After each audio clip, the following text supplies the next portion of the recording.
Low back pain आउ stiffness गोटे बहुत कॉमन जिनस हो गलानी जदि आम यंग ठू नहीं अडल्ट पर्यंत देखा समस्ते कहते यार मोर लो बैक पेन हो मोर स्टिफनेस आसी जाइए एक्चुअली कहीं हुए लो बैक पेन रो बहुत सारा कॉज अच्छी केतरा डिजीज जमती कि एंकाइलोजिंग स्पॉन्डिलाइटिस गोटे डिजीज बा रिमाटिज्म जोटा आम जाने गोटे बात जोटा कही पारती जदि स्पाइनल कॉर्ड रे कौन प्रकार बात जो अफेक्ट है जमती कि आर्थराइटिस जो आपंकर फैसेट जॉइंट बा एसआई जॉइंट से गुड़ाक अफेक्ट हो पाए एंकाइलोजिंग स्पॉन्डिलाइटिस रे पूरा टोटल स्पाइन टा अफेक्ट हुए जो कि स्पाइन टा टोटल गोटे सिंगल जॉइंट है भाया पूरा जॉइंट हो जाए there is no differentiation between different vertebra तो सेटा गोटे रोग जो लैक हो पार नेक्स्ट आसला जदि आमर किसी गोटे मसल स्पाजम अच्छी muscle spasm variety of causes रु हो पारे कौन सी जगह जदि स्पेसिफिक इन्फ्लामेशन रहा ता पाखे जो मसल्स थाए से मसल्स गुड़ाक आपंकर इरिटेट होकर स्पाजम हो पार आपंकर जदि कौन प्रकार रंग पोस्चर गोटे बहुत टाइम रहीगले शोईगले किसी गोटे से प्रकार एक्टिविटीज है ताहले भी आपंकर मसल्स माने तार एगेन्स्ट काम कला भाया स्पाजम हो पार नेक्स्ट जिनस है जदि आपंकर कौन प्रकार हैबिट्स अच्छी जो हैबिट्स जो जदि आपंकर बोन उपर एफेक्ट आसूची जमती स्मोकिंग हो एल्कोहल हो ये सब जिनस गुड़ाक विभिन्न हार्मोनाल इम्बालांस हो पाए जो सब जिनस गुड़ाक आपंकर बोन हेल्थ को अफेक्ट करे तो जहाँफल बोन वीक हुए और बोनी पेन स्टार्ट हुए सेटा गोटे कज हो पार another cause is because of some kind of trauma जदि कौन प्रकार एक्सीडेंट है बा किसी गोटे कोटे माड़ लगे आप पड़गले से सब जिनस हो पाए हेवी इंजुरी किसी गोटे जिनस होगा अनदर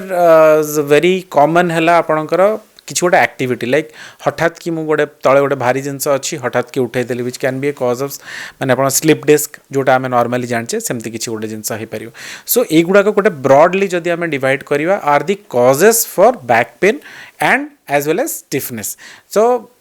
ताकू ब्रॉडली डिवाइड कले गोटे पैथोलॉजिकल आमर किसी जदि डिजीज अच्छी आउ गोटे है आपंकर फिजियोलॉजिकल जोटा कि आम देखुचे विभिन्न प्रकार एक्टिविटीज जो और आमर हैबिट जो होची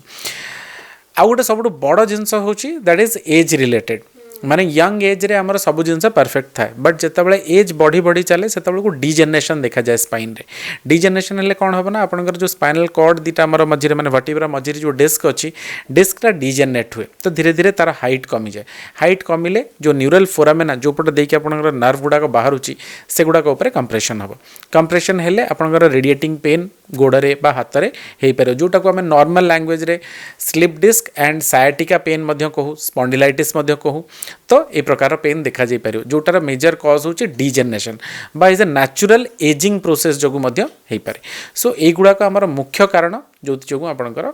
बैक पेन और स्टिफनेस मेनली देखा जाए से ताले पेन क्लिनिक रे सबुर केमती परमानेंट आमे कहि परिबा कि हां गोटे यार सॉल्यूशन अछि बोली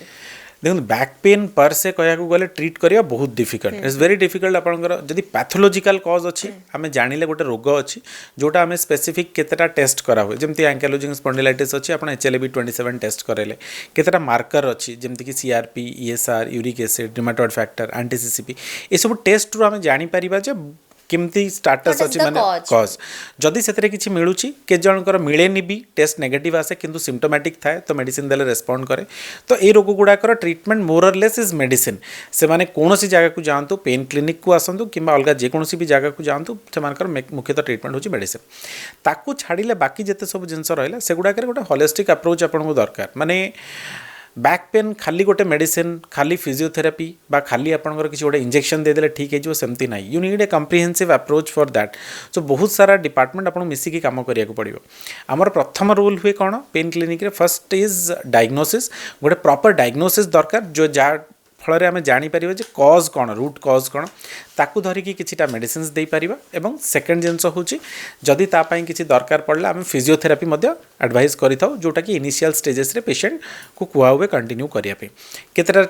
ये जदि इनस्टेबिलिटी अच्छी लेस बेल्ट यूज करने कुआ हुए केतेटा काम करेंगे जमती कि आप नईकी काम करेंगे भारी जिनस उठेबेनी ये सब जिनस एडवाइस दिया हुए तो with medicines and physiotherapy initially try करा हुए इफ 90% लोक से ठीक हो जाती जो 10% रहीगले से किछटा स्पेसिफिक जिनस जमती कि एपिड्यूरल इंजेक्शन्स अच्छी ट्रांसफोरामिनल इंजेक्शन्स अच्छी एसआई जॉइंट बा आपनकर जो जॉइंट गुड़ाक अफेक्ट होची पर्टिकुलरली से जॉइंट गुड़ाक डिनरवेट बा जो नर्व सप्लाई करे ताको Mobilize करा। हाँ डिनरवेट करि परिबा जॉइंट गुड़ाक तो ये सब जिनस कले कौन ना आपनकर जो पेन सेंसेशन विल डिक्रीज एवं गोटे जो परमानेंट साइकिल थाए माने आपनकर पेन विशियस साइकिल थाए पेन हैला आपन घरे बसिक रहिले एक्टिविटी कमी गला पुणी पेन बढ़ला तो ये साइकिल टाको आपन ब्रेक करिया दरकार एट सम पॉइंट आपन इंजेक्शन देले you make them pain free they can go for physiotherapy and exercise and normal daily habits सब जिनस पुणी बैक टू नॉर्मल आस जाई परिबो सो मेन रोल हुए हमर कौन ना आमे जिते जल्दी चाहूँ पेशेंट कर डेली हैबिट माने आपनकर क्वालिटी ऑफ लाइफ केमती बढ़ाई परिबा आ सेटा केवल पॉसिबल है जिते जल्दी पेशेंट बैक टू निज काम को आसपार so only relying on medication जो थी कि साइड इफेक्ट भी बहुत अच्छी आप पेन किलर नियंतु अलग ड्रग्स नियंतु सब गुड़ाकर साइड इफेक्ट अच्छी खाली फिजियोथेरापी आपन हो पारबनी बिकज पेन जो सब फिजियोथेरापी करवा भी पॉसिबल हुए so physiotherapy medicine along with certain injections जो थी कि नर्व ब्लॉक करा जाए से आम बहुत गुड़े जगार भल से पेन रिलीफ करें एंड लॉन्ग टर्म रे भी से गुड़ाक रहे आजिकल तो इवन रेडियो फ्रिक्वेंसी एब्लेशन आसला जो थी कि आप जॉइंट गुड़ाक टोटाली डिनरवेट करदे पारे जो सेंसरी सप्लाई अच्छी ताकू करें आउ ये सब जिनस गुड़ाक बेनिफिट होची जो ओनली पेन क्लिनिक रे ही अवेलेबल थाए एवं डे केयर बेसिस रे आमे से गुड़ाक करिपरिबा बहुत कम खर्च रे हे परिबो पेशेंट को एडमिशन भी दरकार नहीं लोकल एनेस्थेसिया रे करा जाए so those who are suffering माने जेमति हाई रिस्क ग्रुप आमे कहिले से हाई रिस्क ग्रुप रे लोक माने मध्य यार बेनिफिट उठेई परिबे जो थरे कि तांकर कोनोसी प्रकार रो निजर जो अर्लियर ड्रग्स चलतला ता संगे साइड इफेक्ट भी आसीबार नहीं